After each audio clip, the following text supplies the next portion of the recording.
and get back to Phoenix. Those have got to be two vocal guys. I'm pretty sure they have been, but it's got to come from that. And for Chris Paul, he has to be the aggressor on the court immediately. He has to put this team on his back. That first quarter, Milwaukee's going to be feeding into the crowd. Chris Paul cannot let these guys get away from them. They got to make sure that he stays mentally focused throughout this game because they're going to follow his lead. This is a young group, their first time being there, and I know this is Chris's first time being there, but he's the guy with experience. He's been the leader throughout the season. He has to be the one to continue to keep these guys upbeat because the Milwaukee Bucks have their number. They figured them out. They got their matchups right, and they even got a little extra when you really think about it on the matchup side because now they figured out that Holiday can actually guard Devin Booker for long stretches. So you got to put that in perspective too as well. So I just think the Bucks have their number. They're ready now. They're more confident. Their rotations are down. If you look at the Bucks' rotation and how they're playing now, they're down. And that was a special performance. I'm listening to you guys earlier talk about this alley-oop and these different plays. What was impressive is the big three playing together, playing off each other.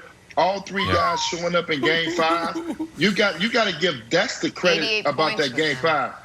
All three of those guys showed up. You rarely get that in the playoff series. You don't get all three guys to show up. And if all three guys show up, Phoenix don't have a chance in Game 6. Ooh. So the question is, what is your level of confidence in the Suns and coming back and taking the momentum back? My confidence level is still strong.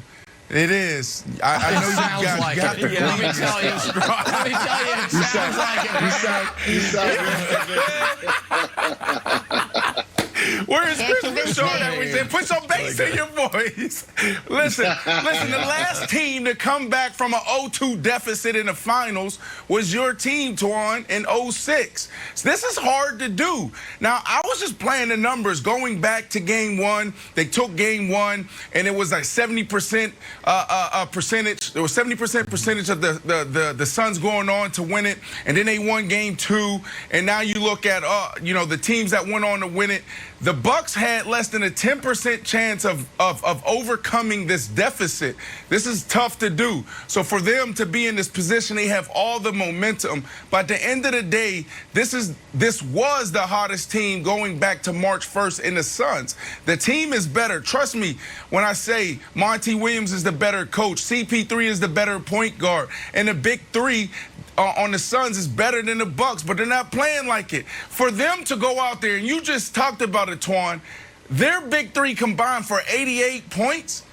That is out of this world. I don't expect them to do that again. Giannis, Middleton, Drew Holiday.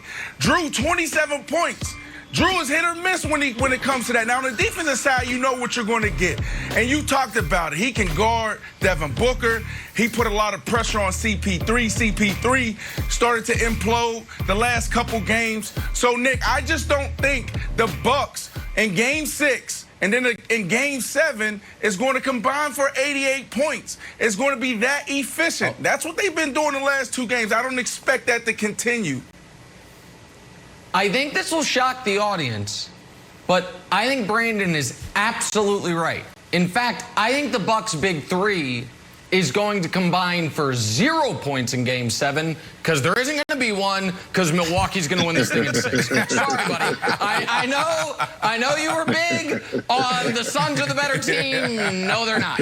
I know you were big on their big three's better. Will not win the head of the snake for the Bucks. Big three is Giannis, who had, 32, 9, and 6. And it felt like a down game. Not when Milwaukee can be down 16 at the end of 1, send Giannis to the bench, and it's tied before he comes back in the basketball game. This is a team playing with so much confidence that Coach Bud rolled out 2 lineups that shocked me. One was any lineup involving Jeff Teague. What are you doing, bud? Do you have a bet with someone? Jeff Teague can't play. But the other one was the Giants. He rolled out a lineup that had played 0 minutes together ever. Lopez, Portis, Middleton, Giannis, P.J. Tucker. P.J. Tucker's your smallest guy on the court. It's like, hey, it's game 5 of the finals. Let's try this out.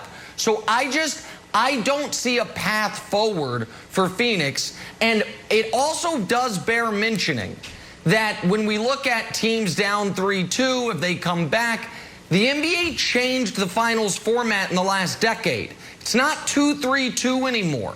It's 2-2-1-1-1, meaning that if you're down 3-2, it's not like you've got games 6 and 7 at home wilds like some teams have in the past. You got to go win in Milwaukee. Yep. Today is July 19th. Milwaukee has lost in Milwaukee one time since April 19th. It was the Trae Young game, game 1 of that series, 116-113 with Trae having like 47 and 11. They're not going to lose game 6 at home. Brandon Jennings is going to be the oracle of our times, just a decade ahead of time. Bucks in 6 coming home for the finals, just, about 8 years after Brandon Jennings said it was going to happen.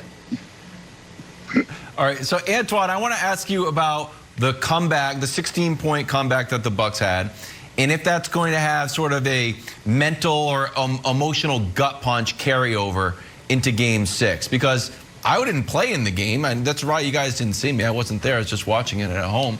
But at halftime, I was like, oh, I felt terrible. It felt like a boxing match where you're winning the first few rounds and then you get clobbered and you go back to the corner and it's just like, holy cow, like what just happened? And you end up losing the fight. Like at halftime, I did not think the Suns had a chance of winning that game just because it was too emotional, sort of wrenching. And here's the other weird part.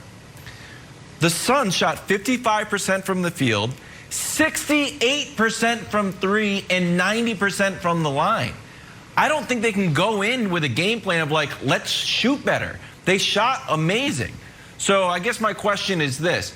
Do you feel like the emotional gut punch of having a big lead, about to take control of the series and losing it will carry over to game 6? Well, you got it as a team and the players, they may not come out publicly and say it, but they got to be feeling a little bit like when they look at the stat sheet and they look at the game, they watch the film like, man, we can't play any better than the way we played. And it was a great game, and we came up empty. Our best player gets 40 points in back-to-back games, and we still lose. Then Chris Paul returns and plays great, 11 assists, 1 turnover, and you still lose. So those things, start to play in your head.